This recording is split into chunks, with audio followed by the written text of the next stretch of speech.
Welcome back to What Arty Noobs with General Disturbance. This is the Geschützwagen Tiger Porsche, the GW Tiger P. It's the Tier 8 German SPG, and this one is located on the south spawn of Malinovka, and it's under the command of Zdzikus. Well, what can I tell you about this one? Well, it's got the 21cm top gun. You can tell that it's not the stock gun because it doesn't have the muzzle brake, and it's the failed entrant in the Tiger competition, the Porsche chassis that failed to meet the expectations of the Wehrmacht. But they built the chassis anyway, expecting that they were going to get the contract, and a lot of them were turned into Ferdinands, or as they were otherwise known, Elefanta, or elephants. But this one is the supposed conversion of the Porsche chassis for use as an SPG. They didn't actually go ahead and build this Arty. They weren't thinking about it, but they didn't go ahead and build it because they were actually looking to use the existing Tiger chassis, the Henschel version, for the GW Tiger, which is the Tier 9 German SPG. And Zdzikus has found his firing position. Oh, he knocked a tree over there. That gives away his position. Try not to knock down trees, because as I've shown in other videos, if you do, it gives away a position and you fire at the fallen tree and kill the target there. But he's knocked a tree over to try and sell the enemy a dummy, I think, maybe. Moved away from that position. The GW Tiger P is famously very slow at moving about, I'm afraid. It's almost like a snail. So if you want to move any distance, it's going to take you some time to get from one side of the map to the other. Ice ages happen whilst the GW Tiger P is moving about the map. It's that bad, I'm afraid. It's also got a very narrow arc of fire. You can see that here. He's just got massive reticle bloom because he moved outside the field of fire, and so the vehicle had to adjust, and he's fired at the Carnarvon. Round arrives, and what? Look at that! 392 hit points, a direct hit on the Carnarvon, and a long 15-second stun. That was a beautiful shot. He did have the reticule fully dialed in when he shot, but he judged just how far ahead of the Carnarvon he needed to fire. And even though it took the shell at least 3 seconds or 2.8 seconds precisely to land on the target, he got it precisely right. Now he's only a few more seconds away from shooting again, and now he's got some more targets to fire at. Looks like he's going to go for the Emil this time. Oh, well, look at that! What a score! He actually took damage of 3 enemy heavies at one shot. He did 265 off one Emil, 298 off the Carnarvon, and 237 off the other Emil. So he's really making these shots pay. Another 14 seconds until he's reloaded, but if the enemy bunches up like this, he's going to do a lot of damage for very few shots. And that means he's going to make a lot of credits. Oh, look at them gathering together. Oh, this is... You couldn't expect a better target. He fires a round in. Oh, it goes long, but it stuns virtually all of, well, nearly all of them. It stuns the Emil, the 50TP, and the T26E4. He also did 175 hit points of damage to the Emil. These are the sort of targets you dream of. Getting the enemy to bunch together like that just makes it so easy to damage all of them. Now, the Emil, in fact, both Emils have moved down to the rocks on the second level, the lower level on the hill. And that Emil's putting up a good fight, but he's not going to survive. He's surrounded on all sides. And our round goes in, damages the other Emil for 495. But we've lost our Emil.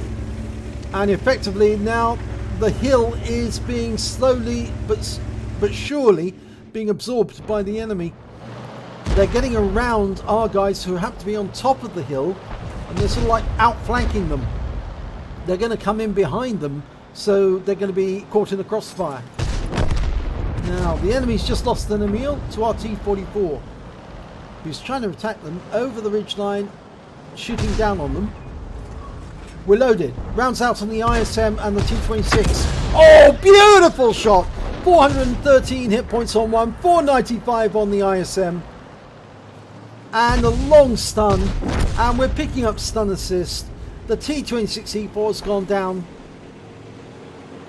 It's great work. And the AMX 65 tons rolling over the hill into the Carnarvon.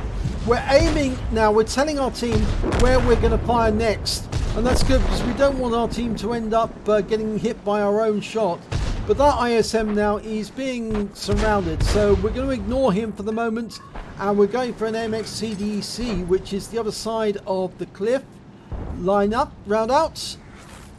Oh, well, 263 hit points of stun, well, of splash. And some 278 of stun assist. And there's an IS-6 who's trying to counter our TVP VTU, which has actually come up from the south. And he's got the Striv S1 in company. So we're going to go for the Striv. We've marked him as our target. We're 10 seconds away from shooting. Well, he's changing the aim to go for the IS-6 now instead. And the IS-6 is sitting there taking pot shots. Okay, he's working out how far behind. The IS-6 kept moving back, and oh, he walked back into that one. 1,118 hit points right into his engine bay. That really hurt, and you can see he doesn't like it. He's backing off. He is very upset.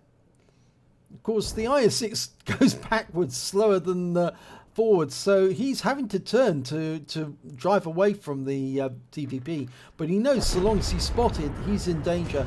And now they're down 5 tanks, the enemy, and that Striv is starting to take damage. It's the same one that we saw. No, it's not the same one we saw because that's further off.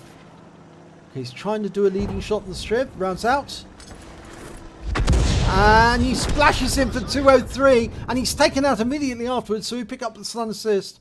There's only 2 tanks remaining, and I think that Zdzikus has picked up the high caliber.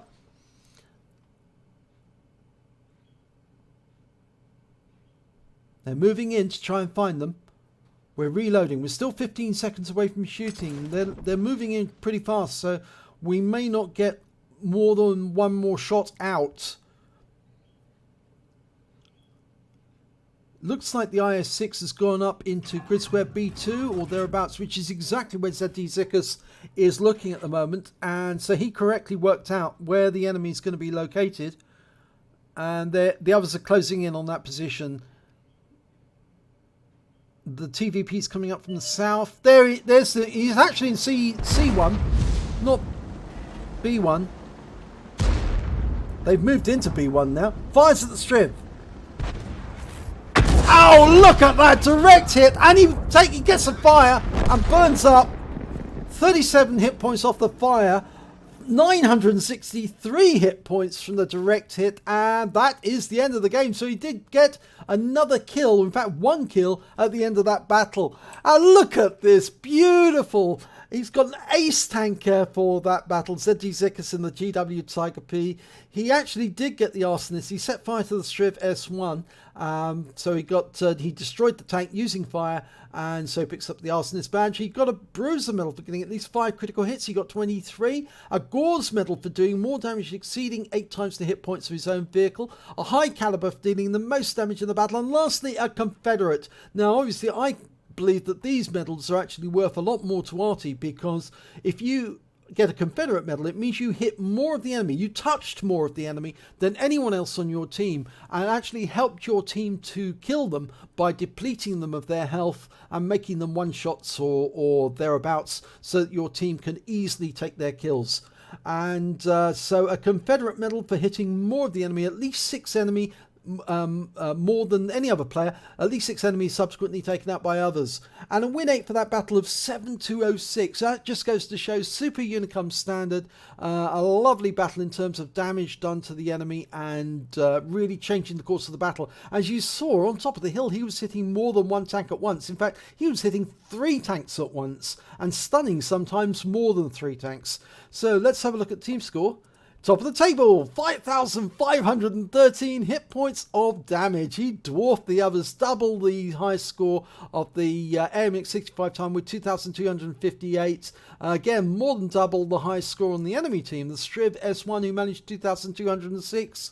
But when it came to kills, he only managed to get one, which puts him in joint 4th position. Ahead of him was the 110 with 4 kills, then the T44, then the VK4502 and the T69.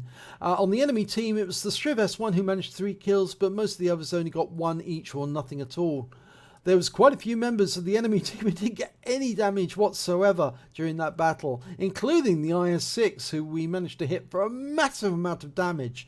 So maybe he just doesn't know how to use his IS-6 just yet, but we'll wait and see on that one. Anyway, when it comes to base XP, he was right at the top of the table again. 1,345 hit XP, experience points, base experience points. So he not only got the highest damage, he got the highest base XP on that one. And again, it's 300 more, nearly 300 more than the T44 on his own team. And that was particularly worthwhile. So let's have a look at the detail report. Well, he only fired 9 rounds during that game. Only 9, and that's amazing considering this game lasted for 7 minutes 52. He fired 9 rounds, but he hit so many of the enemy. He got 5 direct hits, 5 penetration, and 10 splash. So it just goes to show the amount of damage he was doing. 5,513 hit points of damage, all at more than 300 meters. He hit 10 of the enemy, 2/3 of the enemy team, but only killed 1 of them. That was the Striv S1 right at the end. He also did stun assistance damage of 1,536 hit points of 15 stuns. 15, incredible. 9 shots fired, 15 stuns. It just goes to show he was hitting more than 1 tank at once. He earned 73,110 credits during that battle, and even after ammunition resupply, and the ammunition's not cheap, it's still expensive. It's nearly 2,000 credits a round. But even though he fired 9 rounds, he still walks away with 54,390 credits for that 7-minute battle. That's very good value. He also received 27 bonds during that battle. Now, he picked up 1 bond for the high caliber, 1 bond for the Gore's medal, and 1 bond for the Confederate. So obviously he's picked up 25, was it, or maybe it was 5 bonds for the Gore's medal, but he's also picked up 20 bonds, I believe, for a mission completion there. He earned 2017 base XP on premium, which is 1.5 times base, actually, I should say. And he also got a mission completion there for, I believe, 20,000. But it's actually showing here reward for mission completion to 22,018 XP. So he got a total of 24,035 experience points altogether. So I'm sure that his crew skill has jumped dramatically after just that one battle. Probably up by at least a few percentage points, to say the least. So fantastic battle there, Zdzikus. You certainly know how to handle GW Tiger P, sir. So my hat off to you. If you enjoyed that replay, please give it a like and do subscribe to our channel. And hopefully it'll be your replay that I'll be featuring in the next video.